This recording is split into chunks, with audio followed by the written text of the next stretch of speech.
Dans ce chapitre, nous allons introduire une notion indispensable lorsque l'on fait des mesures expérimentales, à savoir la notion d'incertitude. Nous allons commencer par nous poser une question extrêmement simple, à savoir, quelle est la masse d'une balle de ping-pong? Pour cela, il nous suffit d'avoir une balance. Elle nous indique une masse de 48 grammes. Pourtant, si je pose cette même balle sur une seconde balance, la masse affichée est maintenant de 48,26 grammes. Laquelle de ces deux réponses est la bonne? Eh bien, aucune des deux. En effet, le résultat d'une mesure ne peut être connu exactement. Il va dépendre de l'appareil de mesure utilisé, par exemple la balance que l'on a choisie, du manipulateur, c'est-à-dire de vous, d'où l'importance de réaliser vos mesures avec le plus grand soin, mais aussi des conditions dans lesquelles la mesure est effectuée, par exemple des conditions de température. Alors, ce résultat est d'autant plus précis qu'il s'exprime avec un grand nombre de chiffres, ce que l'on appelle les chiffres significatifs, c'est-à-dire les chiffres certains et le premier chiffre incertain. Dans l'exemple de notre balance, celui qui clignoterait, par exemple, le 8.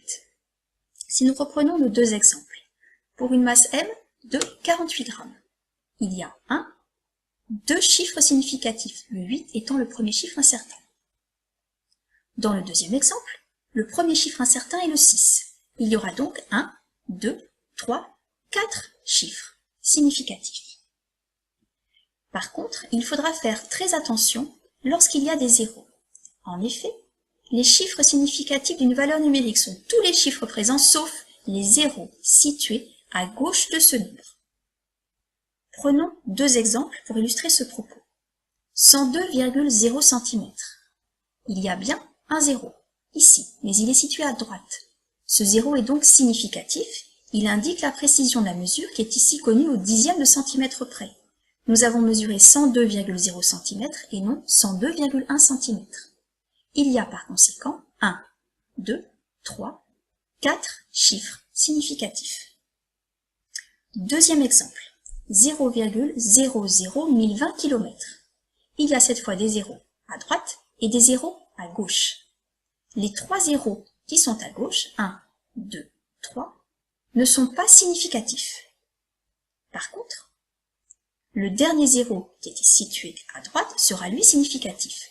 Nous allons commencer à compter à partir du premier chiffre significatif non nul, le 1. Il y a par conséquent 1, 2, 3, 4 chiffres significatifs à nouveau. Donc, si nous résumons, les zéros situés avant ne sont pas significatifs, les zéros situés à droite sont significatifs. Deuxième point maintenant. Le résultat ne pouvant être connu exactement, il va falloir estimer l'intervalle dans lequel il a le plus de chances de se trouver. Si je reviens à ma balle de ping-pong, je pourrais estimer de manière très grossière que sa masse est comprise entre 47 et 49 grammes.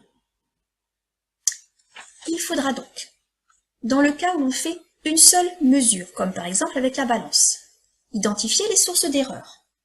Ici, il y avait par exemple la précision de la balance, il y avait l'étalonnage de la balance, on aurait pu penser à la température de la pièce.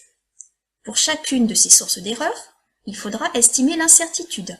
Par exemple, au niveau de la précision de la balance, pour la première, elle était de 1 gramme. Pour la deuxième, elle était de 1 centième de gramme.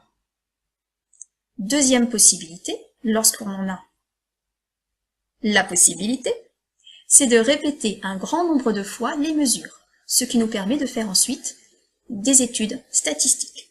Dans tous les cas, ce qu'il faudra être capable de faire, c'est de donner l'expression du résultat avec son incertitude, et ceci en respectant une règle bien précise. Comment faire donc? Les incertitudes sont exprimées avec en général un chiffre significatif, au maximum 2 parfois. Pour la valeur numérique du résultat, celle que l'on va conserver, le dernier chiffre à retenir sera celui qui a la même position que le dernier chiffre significatif de l'incertitude. Alors, de manière plus simple et illustrée, qu'est-ce que ça signifie? Je reprends ma première mesure qui était de 48 grammes.